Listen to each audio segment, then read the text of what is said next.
Today on Express, we take a look at art, theater, music, sustainability, diversity, and sports. Stay tuned, Express starts now.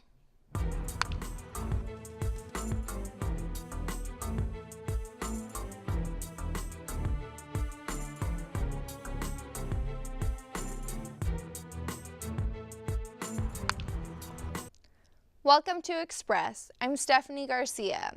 The community in Salt Lake Community College is shown in many ways.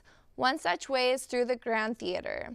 The Grand is a community theater housed at SLCC South City campus. The Grand is closing out their 2017-2018 season with the hilarious musical comedy Spamalot.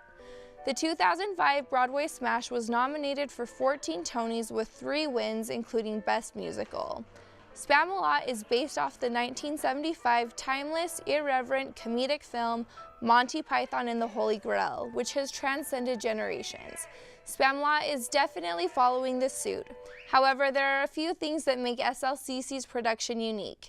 Nadie Moore paid a visit to their rehearsal and met some of the cast and crew to give us an inside look as they prepare for the big show. What's your part in the production? So I'm the director, so I'm working to kind of make sure that the actors are kind of happy with what they're doing and working alongside our musical director and our choreographer.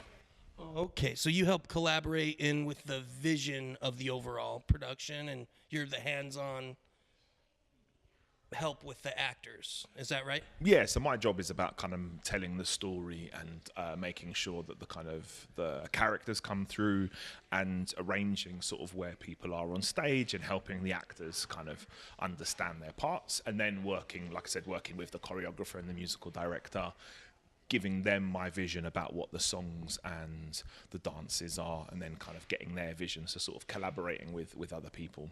Yeah, that's very cool, very cool. How's it going so far? Good, yeah. We're sort of a couple of weeks into rehearsals and we're starting to get stuff up on its feet, and they're a brilliant company. Like, I'm really lucky. I've got a really lovely group of people, so they've been working really fast as well. So, yes, I think it's going to be a good show. I am, a puppeteer. I'm an ensemble member, so I get all kinds of different fun roles. Awesome. What's the role of the guy on your hand? What does he do? This is the bunny. He's the rabbit of Ker Banag. He'll destroy you. So, Brittany, I heard that there's roles that are different. Like, why don't you tell me what's different about this production of Monty Python's Spamalot? Okay, sure, yeah. So, traditionally speaking, the show is mostly men. The Lady of the Lake is really the only female, notable, female part. Of course, there are ensemble members, right? But what we've done in this particular production is we have made some of those sort of leading characters or girls will be playing those parts.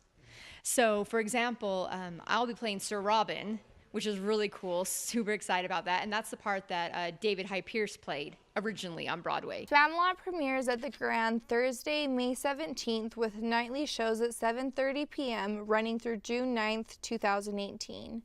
In addition to community theater, SLCC's South City campus also houses the Community Art Gallery. The Eccles Art Gallery is currently hosting 2 different shows. The first features artists from the Turn Center on the gallery's lobby wall. The ability to create featured the artists of Turn City Center for the Arts, a creative learning space for adults with developmental disabilities. And the people that are served have the opportunity to get a greater sense of independence through the arts by taking classes that introduce a variety of methods and materials. As a result, the artists combined their capacity to challenge themselves with their own creative visions, taking shape in whatever form they may. This exhibition is part of an ongoing effort to share the artist's talents with the community, bringing awareness to the creative contributions of people with disabilities. This event is happening between April 25th through May 29th. In the main gallery, there is an installation meant to heighten your senses. Neurons Like Ghosts is an installation by Banyan Fier is both visual and experimental, creating an environment of sound, sight, and soma that gives us the opportunity to change during hard times. And it's happening in the Gallery Center for Arts and Media at the South City campus. Let's shift gears from art to music. SLCC's music department was rockin' and rollin' dancing this week. Danny Rutherford has the story that hits all the right notes.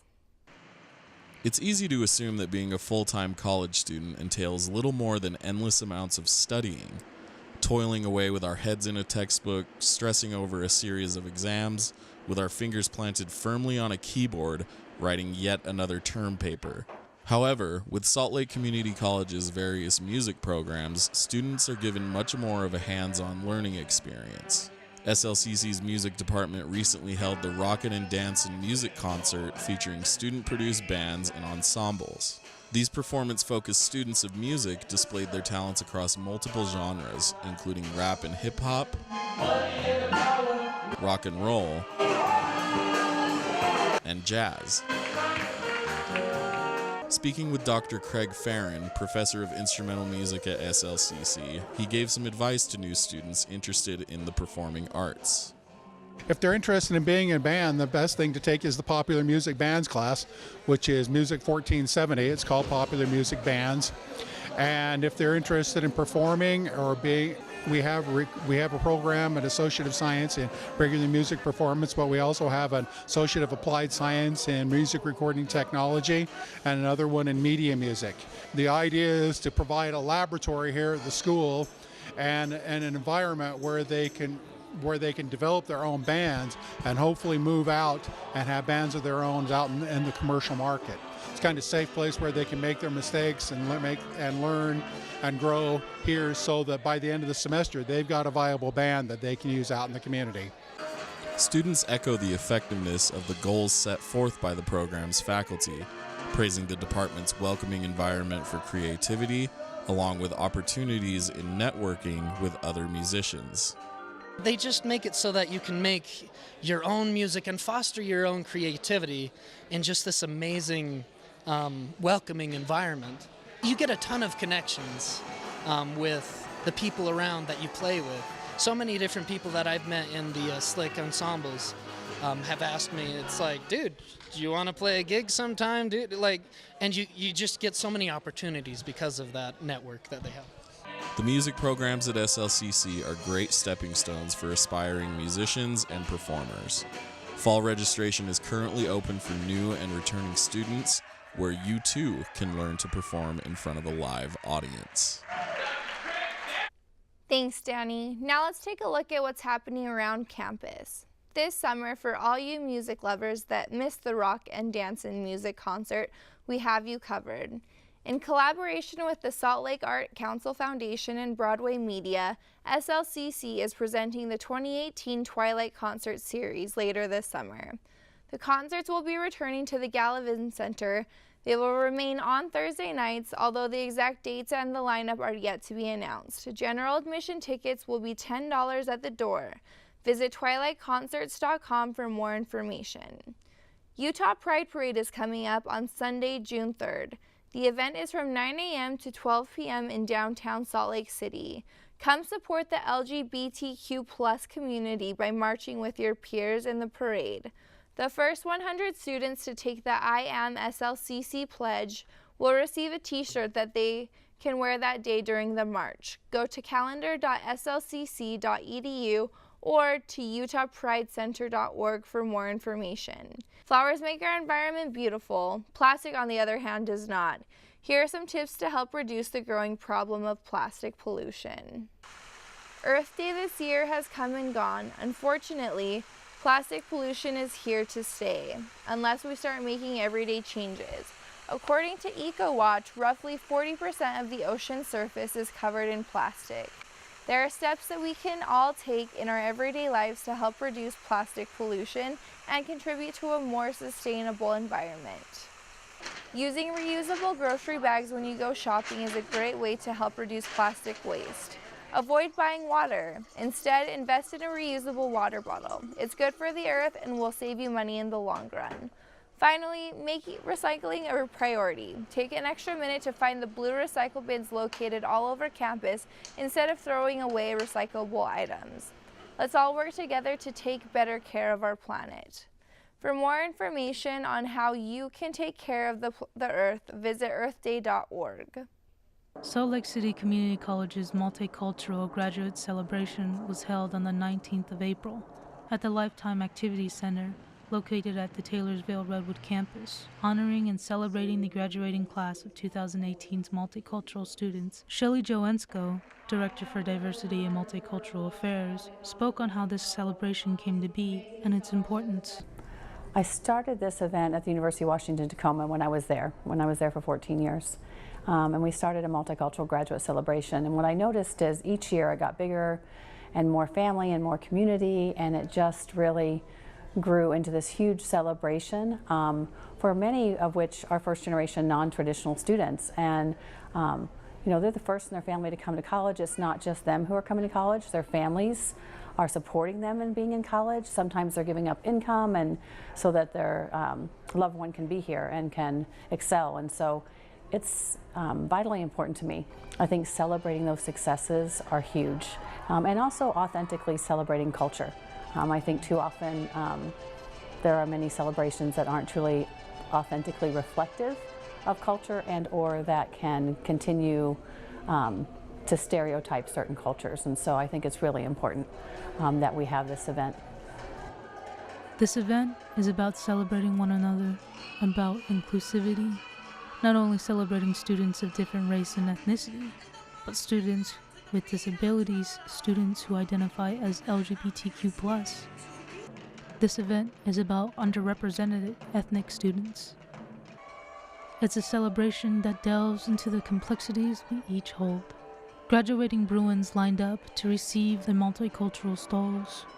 Joss Ramos, a student who once served as the executive vice president for Slick Student Association, commented on what this day meant to her.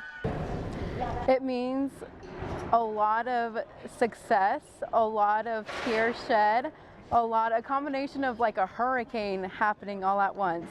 And it means that I finally made it. I thought I wasn't ever gonna do it, but I think all that hurricane and volcanoes just came to a final ending.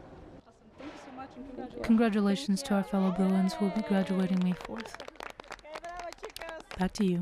The Office of Diversity and Multicultural Affairs, located at the Taylorsville Redwood campus, is a student-centered multi-use space where diversity and leadership come together. There are meeting rooms for student-led programs and activities, lounge areas where you can relax and engage in conversation, and in-house tutors. Learn more by calling 801-957-4954 or by stopping by the center, which is located on the second floor of the Student Center. Diversity is a beautiful thing, especially when it involves the success of our women's softball and men's baseball. Chris Furkovich has more on Bruin sports. Thank you, Stephanie.